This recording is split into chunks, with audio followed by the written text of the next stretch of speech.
Hello students, स्वागत है आपका अपने YouTube channel NT net visual art classes में।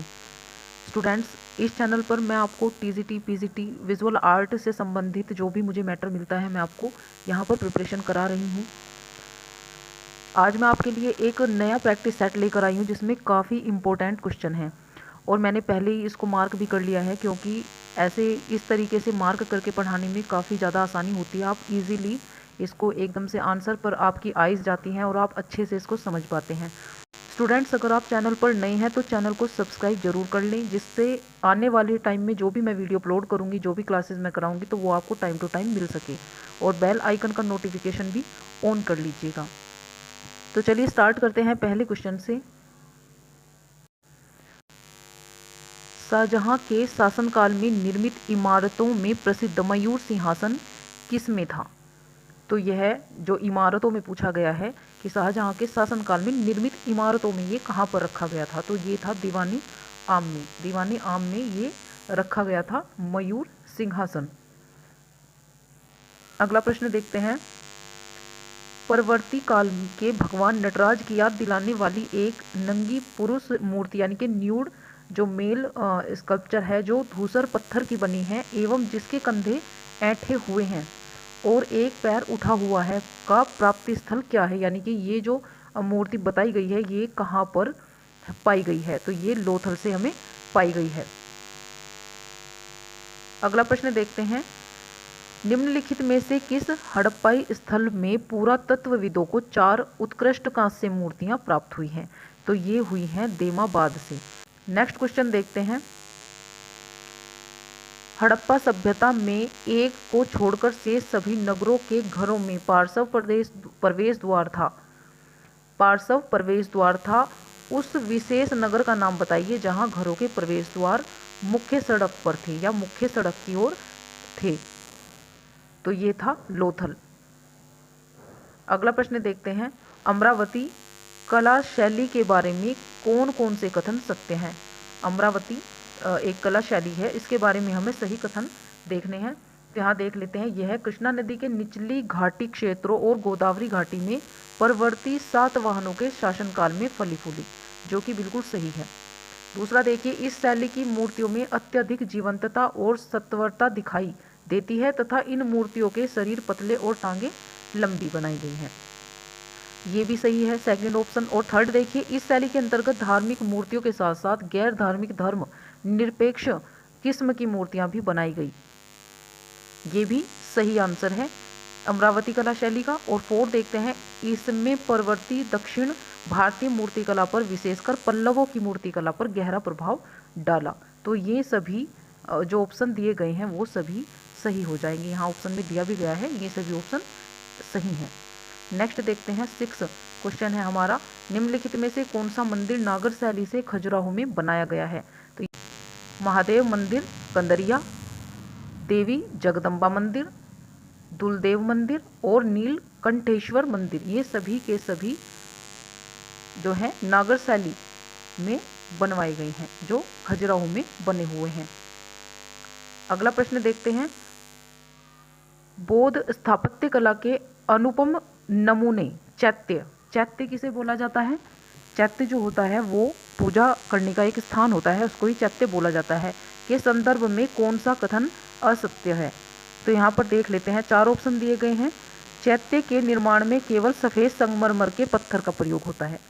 राइट आंसर हो जाएगा। चैत्य के निर्माण में, जो चैत्य होता है पूजा गृह जो होता है, के निर्माण में केवल सफ़ेद संगमरमर के पत्थर का प्रयोग होता है। अगला प्रश्न देखते हैं। भारत में सर्वप्रथम प्रागैतिहासिक काल की चित्रकला की खोज का शुभारंभ सर्वप्रथम किसने किया था? तो ये अंग्रेजों के द्वारा हुआ था। नेक्स्ट देखिए। सर्वप्रथम भारतीय गुफा चित्र कहाँ से प्राप्त हुए हैं? तो जो सर्वप्रथम सबसे पहले भारतीय गुफा चित्र जो हमें प्राप्त हुए हैं, कैमूर की पहाड़ियों में प्राप्त हुए हैं। अगला प्रश्न देख लेते हैं। भारत में मध्य पाषाण कालीन चित्र सर्वाधिक संख्या में कहाँ से प्राप्त हुए? तो ये भीमबेटका की गुफाओं से हमें प्राप्त हुए हैं। नेक्स्ट देखिए। गुप्तकालीन मूर्तियाँ जो थी वो कैसी थी? तो यहाँ पर ऑप्शन दिए गए हैं। नग्न है, बारीक कपड़े से या मोटे कपड़े में, या मूर्तियों का निर्माण ही नहीं हुआ। तो राइट आंसर हो जाएगा मोटे कपड़े पहने हुए। अगला प्रश्न देखते हैं। कांची के वैकुंठ कांची के वैकुंठ पेरुमल मंदिर का निर्माण किस पल्लव शासक ने करवाया था? तो ये नंदीवर्मन द्वितीय द्वारा करवाया गया था। अगला प्रश्न देखते हैं, स्थापत्य कला के लिए प्रसिद्ध अकबर का मकबरा स्थित है? तो यह सिकंदरा में स्थित है। नेक्स्ट देखते हैं, निम्न में से किस मंदिर का शिखर द्रविड़ शैली का है? तो यह तेली का मंदिर जो है ग्वालियर में स्थित है, वो द्रविड़ शैली में निर्मित किया गया है। अगला प्रश्न देखते हैं, मद्रास में तंजौर के पास पुट्टुकोटा के निकट स्थित सित्तनवासल गुफाओं का निर्माण किसने कराया था? तो यह कराया था पल्लव राजा महेंद्र वर्मन और उनके पुत्र नरसिंह वर्मन के द्वारा। अगला प्रश्न देखिए, मुंबई के आईहोल नामक स्थान के पास स्थित बादामी की गुफाओं का निर्माण किस शासन के काल में हुआ? तो ये हुआ था कीर्तिवर्मन के शासनकाल में।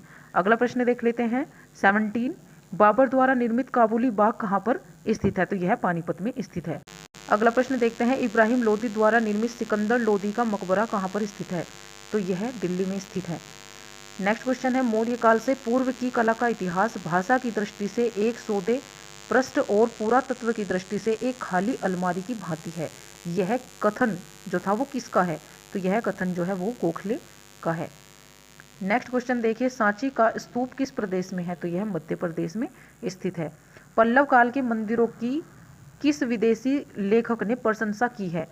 हिनसांग जो रहे हैं उन्होंने पल्लव काल के मंदिरों की प्रशंसा की है। नेक्स्ट देखते हैं क्वेश्चन 22, हर्षकालीन सर्वाधिक प्रसिद्ध विश्वविद्यालय थे? हर्षकालीन सर्वाधिक प्रसिद्ध विश्वविद्यालय था, तो यह कौन सा विश्वविद्यालय था? नालंदा विश्वविद्यालय। नालंदा विश्वविद्यालय। स्टूडेंट्स, मैं यहाँ पर किसी भी आंसर की कोई डिटेल नहीं बता के चल रही हूँ क्योंकि फिर वीडियो काफ़ी लंबी हो जाती है, तो इसलिए हम सिर्फ क्वेश्चन और आंसर ही आपको बताते हुए चल रही हैं। नेक्स्ट देखिए, सिंधव सभ्यता कालीन स्थल चानुद्रों की खुदाई का काम किस व्यक्ति की देखरेख में संपन्न हुआ? तो यह हुआ था अर्नेस्ट मैके के संरक्षण में। नेक्स्ट देखिए, चित्रकला के लिए प्रसिद्ध बाघ की किस गुफा को एक दृश्य में 17 घुड़सवार चित्रित हैं? चित्रकला के लिए प्रसिद्ध बाघ की किस गुफा में एक दृश्य में 17 घुड़सवारों का चित्र चित्रित है? तो यह हो जाएगा चौथी गुफा के 5वें दृश्य में। चौथी गुफा के 5वें दृश्य में। अगला प्रश्न देखते हैं, खिन्नावस्था और सांध्य बेला नामक चित्र किस चित्रकार की कृतियां हैं? तो ये रविंद्रनाथ द्वारा बनाए गए चित्र हैं। 28 नामक प्रसिद्ध चित्र किस चित्रकार की रचना है? ये भी रविंद्रनाथ के प्रसिद्ध चित्र हैं।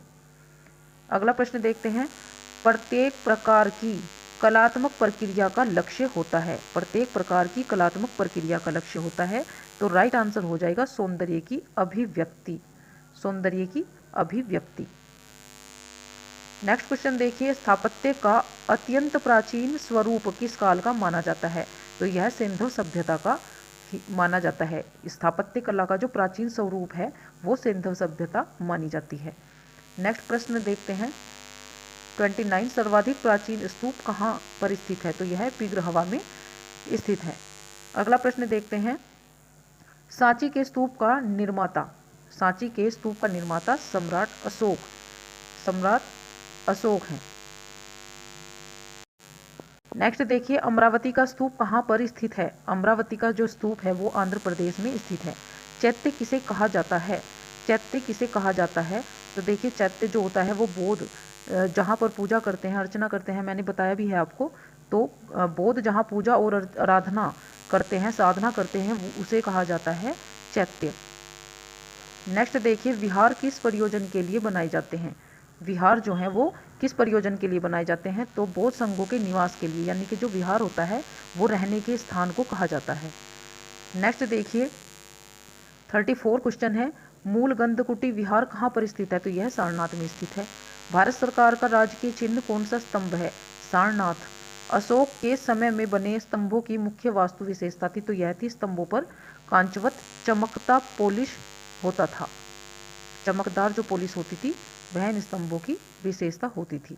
नेक्स्ट प्रश्न देखते हैं, गांधार कला में भारतीय कला के साथ किस विदेशी कला का सम्मिश्रण पाया गया है? तो यह यूनानी शैली का सम्मिश्रण यहाँ पर देखा गया है। गांधार शैली की मूर्तियों में तो सफ़ेद रंग के पत्थर व चूने का प्रयोग यहाँ पर किया गया है। गांधार कला शैली मूर्तियों में सफ़ेद रंग के पत्थर व चूने का प्रयोग यहाँ पर किया गया है। नेक्स्ट देखिए, मथुरा की मूर्तियाँ आसानी से पहचानी जा सकती हैं क्योंकि इनके निर्माण में लाल पत्थर का प्रयोग किया गया है, क्योंकि इनके निर्माण में लाल पत्थर का प्रयोग किया गया है। क्वेश्चन नंबर 40, अजंता की कला शैली की एक विशेषता इनमें से कौन सी है? तो उंगलियां कमल की पंखुड़ियों के जैसी चित्रित की गई है। नेक्स्ट देखिए, जहांगीर का मकबरा कहाँ पर स्थित है? तो यह लाहौर में स्थित है। अगला प्रश्न देखते हैं, बिशनदास किसके दरबार का चित्रकार था? बिशनदास जो थे वो जहांगीर के शासनकालीन चित्रकार रहे हैं। अगला प्रश्न देखते हैं, जहांगीर की मृत्यु के साथ साथ मुगल चित्रकला की आत्मा भी उसमें विलीन हो गई, यह कथन किस विद्वान का है? तो यह पर्सी ब्राउन ने कहा गया। यह जो कथन है वो पर्सी ब्राउन ने कहा था। नेक्स्ट देखिए, आत्मोदौला का मकबरा किस मुगल सम्राट के शासनकाल में बनाया गया? तो यह जहांगीर के काल में बनाया गया था। अगला प्रश्न देखते हैं, उस्ताद मुराद किस मुगल सम्राट के दरबारी चित्रकार थे? उस्ताद मुराद किस मुगल सम्राट के दरबारी चित्रकार थे? तो उस्ताद मुराद जो थे वो जहांगीर के शासनकाल के प्रसिद्ध दरबारी चित्रकार रहे हैं। निम्नांकित इमारतों में से कौन सी इमारत फतेहपुर सीकरी में नहीं है? तो यह शीश महल जो है वो फतेहपुर सीकरी में नहीं है। लेकिन यहाँ पर आप याद रखिएगा कि दीवाने आम, जोधाबाई का महल और दीवान ए खास जो हैं ये तीनों के तीनों फतेहपुर सीकरी में स्थित हैं। नेक्स्ट देखिए, निम्नांकित में से कौन सी इमारत अकबर द्वारा निर्मित नहीं है? तो इनमें से एतमदुल्ला का मकबरा जो है वो अकबर के द्वारा निर्मित नहीं है। एतमदुल्ला का मकबरा नूरजहां ने बनवाया था। अगला प्रश्न देखिए, अकबर द्वारा स्थापित बुलंद दरवाजा कहाँ पर स्थित है? तो यह फतेहपुर सीकरी में स्थित है। किस मुगल सम्राट ने अजमेर के किले का निर्माण करवाया? अकबर ने अजमेर के किले का निर्माण करवाया था। अकबर द्वारा फतेहपुर सीकरी में स्थापित बुलंद दरवाजे की ऊंचाई कितनी है? तो यह 176 फीट ऊंचा है, 176 फीट ऊंचा। नेक्स्ट क्वेश्चन देख लेते हैं, कुषाण काल हिंदू मंदिरों के लिए बड़ा विनाशकारी सिद्ध हुआ क्योंकि कुषाण वंश थे उन्होंने चैत्य विहार और मठ अधिक बनवाए थे। जो कुषाण वंश के शासक थे उन्होंने चैत्य विहार और मठ जो थे वो अधिक मात्रा में बनवाए थे और मंदिरों का निर्माण यहाँ पर कम हुआ है। अगला प्रश्न देखते हैं, नागर शैली के मंदिरों की एक प्रमुख विशेषता इनमें से क्या है? तो ये ऊंचाई में वर्गाकार होते हैं। अगला प्रश्न देखते हैं, नागर शैली उड़ीसा में क्या कहलाती है? नागर शैली उड़ीसा में क्या कहलाती है? कलिंग ओडिशा। नेक्स्ट देखिए, नागर शैली गुजरात में क्या कहलाती है? नागर शैली जो है वो गुजरात में लाट शैली के नाम से। नेक्स्ट देखिए, एक ही चट्टान का नागर शैली में बनाया गया मंदिर जिसकी छत संगमरमर की बनी हुई है, यह कहाँ पर स्थित है? तो यह है धमनार यानी कि राजपूताना में स्थित है।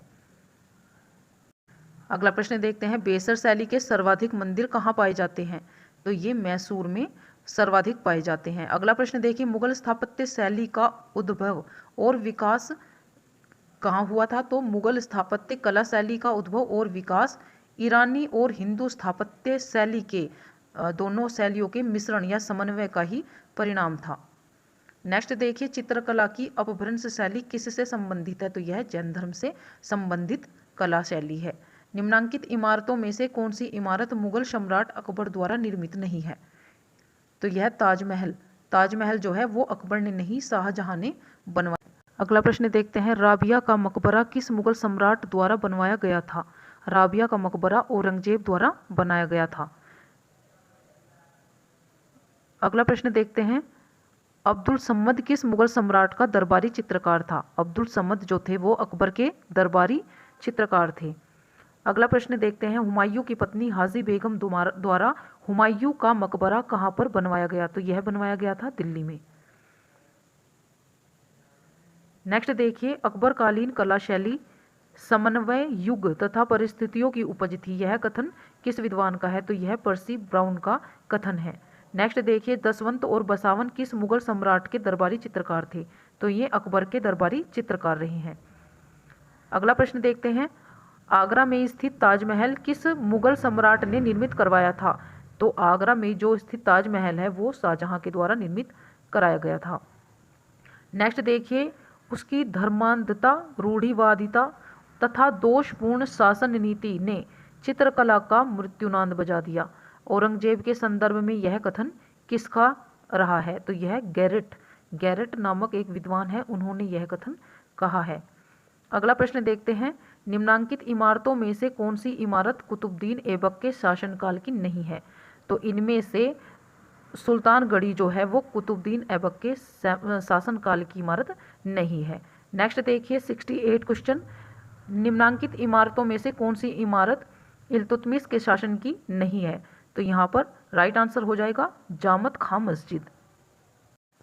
अगला प्रश्न देखिए, जमीन नामक प्रसिद्ध चित्र किस चित्रकार की उत्कृष्ट रचना है? जमीन नामक प्रसिद्ध जो चित्र है वो M.F. हुसैन का रहा है। M.F. हुसैन ने जमीन नामक प्रसिद्ध चित्र को चित्रित किया। नेक्स्ट देखिए, नाथद्वारा राजस्थान के पटचित्र किस शैली से संबंधित है? तो ये मेवाड़ शैली से संबंधित है। अगला प्रश्न देखते हैं, सिख चित्र शैली के प्रमुख केंद्र थे। सिख चित्र शैली के प्रमुख केंद्र जो रहे हैं वो अमृतसर और होशियारपुर रहे हैं। अगला प्रश्न देखिए, तंजौर का वृद्धीश्वर मंदिर किस चोल सम्राट द्वारा बनाया गया था? तो यह राज प्रथम द्वारा बनाया गया था। नेक्स्ट देखिए, चौकपूर्णा नामक लोक कला भारत के किस प्रांत से संबंधित है? तो यह उत्तर प्रदेश से संबंधित है। अगला प्रश्न देखते हैं, दुल्हन नामक चित्र के चित्रकार बताइए। तो ये हैं रामकुमार। नेक्स्ट क्वेश्चन देखते हैं, सावित्री सत्यवान नामक पौराणिक चित्र किस चित्रकार की रचना है? तो यह भी रामकुमार द्वारा बनाया गया चित्र है। नेक्स्ट देखते हैं, परित्यक्ता दमयंती नामक चित्र किस चित्रकार की रचना है? तो यह रामकुमार द्वारा बनाया गया चित्र है। नेक्स्ट क्वेश्चन देखते हैं, चित्रकारों में से कौन मुगल कालीन चित्रकार नहीं है? तो यहाँ पर जो अमृता शेरगिल है वो मुगल कालीन चित्रकार नहीं है, जबकि दशवंत, मीर सैयद अली, दशवंत और बसावन ये सभी जो है मुगल कालीन चित्रकार हैं। अगला प्रश्न देखते हैं, अबुल फजल के अनुसार अकबर के दरबार में कितने चित्रकार थे? अबुल फजल के अनुसार अकबर के दरबार में 100 चित्रकार थे। अकबर ने बीरबल का महल कहाँ बनवाया था? अकबर ने बीरबल का महल फतेहपुर सीकरी में बनवाया था। नेक्स्ट क्वेश्चन देखते हैं, 80 अकबर की नवीन शैली की सर्वाधिक सुंदर पहली इमारत कौन सी थी? तो यह आगरा का किला था। नेक्स्ट देखिए, मुसलमानों के सभी मकबरों में गुंबद बनाने की प्रथा प्राचीन समय से प्रचलित थी, लेकिन भारत में उनके द्वारा निर्मित एक ऐसा मकबरा है जिस पर कोई गुंबद नहीं है, वह कौन सा है? तो यह है शेख सलीम चिश्ती का मकबरा जो है उस पर गुंबद नहीं है। अगला प्रश्न देखते हैं, हवेल के अनुसार यह भारतीय स्त्री जाति का देवतुल्य स्मारक है। हवेल ने यह कथन किस इमारत के लिए कहा था? तो यह कथन ताजमहल के लिए कहा गया था। नेक्स्ट क्वेश्चन देखते हैं, भारतीय चित्रकला का स्वर्णकाल कौन सा था या किस शासनकाल के टाइम में जो है चित्रकला का स्वर्णकाल रहा है? तो यह जहांगीर के शासनकाल में रहा है। अगला प्रश्न देखते हैं, किशनगढ़ के किस चित्रकार ने एक स्वतंत्र चित्रकला शैली का विकास किया था? तो यह थे निहाल चंद। चित्रकला की कंपनी शैली का प्रादुर्भाव आंसर है मुगल और यूरोपियन चित्रकला शैलियों के सम्मिश्रण से हुआ है। चित्रकला की कंपनी शैली का प्रादुर्भाव मुगल और यूरोपीय चित्रकला शैली के सम्मिश्रण से हुआ है। अगला प्रश्न देखिए, निम्नलिखित में से कौन सा सुशिरवाद नहीं है? तो यहाँ पर सुननाई दिया गया है, अलगोजा, नागफणी और कामायचा। यहाँ पर 4 ऑप्शन दिए गए हैं जिनमें से कामायचा जो है वो सुशिरवाद नहीं है। नेक्स्ट क्वेश्चन देख लेते हैं, प्रसिद्ध लोहागढ़ किला किस जिले में है? प्रसिद्ध लोहागढ़ किला किस जिले में है? तो यह भरतपुर जिले में स्थित है। नेक्स्ट क्वेश्चन देखिए, जल दुर्ग किस स्थान पर स्थित है? तो यह गागरोन में स्थित है। अगला प्रश्न है, राजस्थान में मेवा नगर प्रसिद्ध है। पार्श्वनाथ जैन मंदिरों के लिए जो है राजस्थान का मेवा नगर प्रसिद्ध है। क्वेश्चन नंबर 90 देखते हैं, अनेक खिड़कियों और झरोकों से सुसज्जित खेतड़ी महल के बहुमंजिलों भव्य भवन में लखनऊ की भूल भुलैया और जयपुर के हवा महल की झलक देखी जा सकती है। शेखावटी के इस हवा महल का निर्माण खेतड़ी के महाराजा भोपाल सिंह ने ग्रीष्मकालीन विश्राम स्थल के रूप में करवाया था। यह अद्भुत महल कहाँ पर स्थित है? तो यह झुंझुनू में स्थित है। चलिए नेक्स्ट क्वेश्चन देखते हैं। पर्सी ब्राउन ने भारत के किस विषय पर लिखा? भारत के किस विषय पर लिखा था? पर्सी ब्राउन ने जो लिखा था ये स्थापत्य कला पर ज़्यादा से ज़्यादा इन्होंने लेख लिखा है। अगला प्रश्न देखते हैं। चैत्य गुफाएं कहाँ पर स्थित हैं? चैत्य गुफाएं जो हैं वो कार्ले में स्थित हैं। नेक्स्ट क्वेश्चन देखते हैं। बराबर पहाड़ियाँ कहाँ पर स्थित है? तो ये बिहार में स्थित हैं। सोमनाथ के जिस मंदिर का महमूद गजनवी ने विनाश किया वह किस देवता का था? तो वह शिव का मंदिर था। अगला प्रश्न देखते हैं। बेगम समरू ने एक प्रसिद्ध चर्च गिरजाघर का निर्माण कहाँ पर करवाया था? तो ये कराया था सरधना में। अगला प्रश्न देखते हैं। नृत्य करती हुई शिव मूर्ति को क्या कहा जाता है? तो इसको नटराज कहा जाता है। नटराज इनको बोला जाता है। जो शिव की नृत्य करती जो मूर्ति है उसको नटराज बोला जाता है। अगला प्रश्न देखते हैं। एक ही पत्थर उकेर कर बनाया गया शिल्प क्या कहलाता है? तो यह वैकोलिथ कहलाता है। नेक्स्ट देखिए। रोकोको शैली का उद्भव किस देश में हुआ? तो यह फ्रांस में हुआ था। नेक्स्ट देखिए। मूसी महारानी की छतरी कहाँ पर स्थित है? तो यह अलवर में स्थित है। क्वेश्चन नंबर 100 देखते हैं। मोडलगढ़ में किसकी समाधि है? मोडलगढ़ में राणा सांगाराम की समाधि है। 13 ताली नृत्य किस लोक देवता को समर्पित है? 13 ताली नृत्य जो है वो किस लोक देवता को समर्पित है? तो यह रामदेव जी को समर्पित नृत्य है। अगला प्रश्न देखिए। भारतीय स्थापत्य के संदर्भ में निम्नलिखित पर विचार कीजिए। तो यहाँ पर ऑप्शन दिए गए हैं, इनमें से हमें देखना है। राइट आंसर हो जाएगा कुंभ पंजर, उपपीठ और विमान, ये सभी राइट हो जाएंगे। आमलक यहाँ पर जो है वो। नेक्स्ट क्वेश्चन देखते हैं। निम्नलिखित में से कौन सा कथन अजंता चित्रकला के संबंध में सही नहीं है? राइट आंसर हो जाएगा यह चित्र गुफा भित्तियों पर बिना कोई पूर्व उपचार किए बनाए गए। ये यहाँ पर जो है सही नहीं है, जबकि सही जो इसके जो कथन है वो सही है अजंता के बारे में। यहाँ पर दृश्यों को अलग अलग विन्यास में नहीं विभाजित किया गया, ये भी सही है। यह चित्र अधिकतर जातक कथाओं को दर्शाते हैं। यहाँ पर जो अजंता में चित्र बने हैं वो जातक कथाएं यानी कि बोध के जन्म की कथाओं को दर्शाते हैं, ये भी बिल्कुल सही है। और इन चित्रों में कहीं कहीं गैर भारतीय मूल के मानव चरित्र दर्शाए गए हैं, ये भी सही है, लेकिन ये सही नहीं है। लेकिन जो उत्तर राइट इस क्वेश्चन का होगा वो राइट आंसर ए ही हो जाएगा। अगला प्रश्न देखिए। रंग की छटा में धुएं के समान सूक्ष्म परिवर्तन करते हुए उसे हल्की से गहरी छटा तक अंकित करना क्या कहलाता है? तो यह कहलाता है सूक्ष्म छटांकन।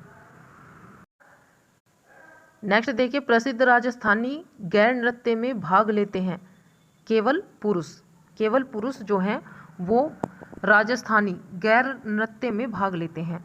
अगला प्रश्न देखते हैं। भीलों का प्रसिद्ध लोक नाट्य कौन सा है? गवरी।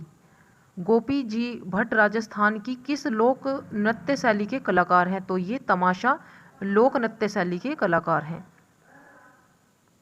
निहाल चंद किस चित्र शैली के कलाकार हैं? ये किशनगढ़ के प्रसिद्ध कलाकार हैं। पशु पक्षियों को महत्व देने वाले स्कूल ऑफ पेंटिंग का नाम जो है वो बूंदी शैली का है। स्कूल ऑफ पेंटिंग जो है वो बूंदी शैली का नाम है। नेक्स्ट देखिए। पटेलिया बिछियों एवं लालर जो है ये प्रमुख लोकगीत है। कहाँ के हैं? ये आदिवासियों के लोकगीत हैं। नेक्स्ट क्वेश्चन देखिए। हम्पी में विट्ठल स्वामी मंदिर का निर्माता कौन था? तो यहाँ पर कृष्णदेव राय जो है वो राइट है। नेक्स्ट क्वेश्चन देखिए। कल्याण मंडप। नेक्स्ट क्वेश्चन देखिए। कल्याण मंडप किस राज्य के मंदिर वास्तु का विशिष्ट लक्षण था? तो यह विजयनगर मंदिर वास्तु का विशिष्ट लक्षण या विशेषता है। अगला प्रश्न देखिए। मंदिरों से संबंधित निम्न लक्षणों पर विचार कीजिए। तो यहाँ पर गोपुरम, कल्याण मंडप, अलंत स्तंभ व छतें, स्तंभों के नीचे करंड संजा, यह सभी सही हो जाएंगे। राइट आंसर यहाँ पर डी है। 1 2 3 4 चारों के चारों ऑप्शन बिल्कुल सही हैं। अगला प्रश्न देखते हैं। निम्नलिखित में कौन चित्रकला की कोटा कलम का आश्रयदाता था? उम्मेद सिंह, राजा उम्मेद सिंह जो थे वो कोटा कलम के आश्रयदाता थे। अगला प्रश्न देखते हैं, मध्यकालीन भारतीय इतिहास के किस पक्ष पर हेवेल, फर्ग्यूसन एवं पर्सी ब्राउन ने लिखा है? कला और स्थापत्य पर इन्होंने काफी लेख लिखे हैं और प्रकाशित किए हैं।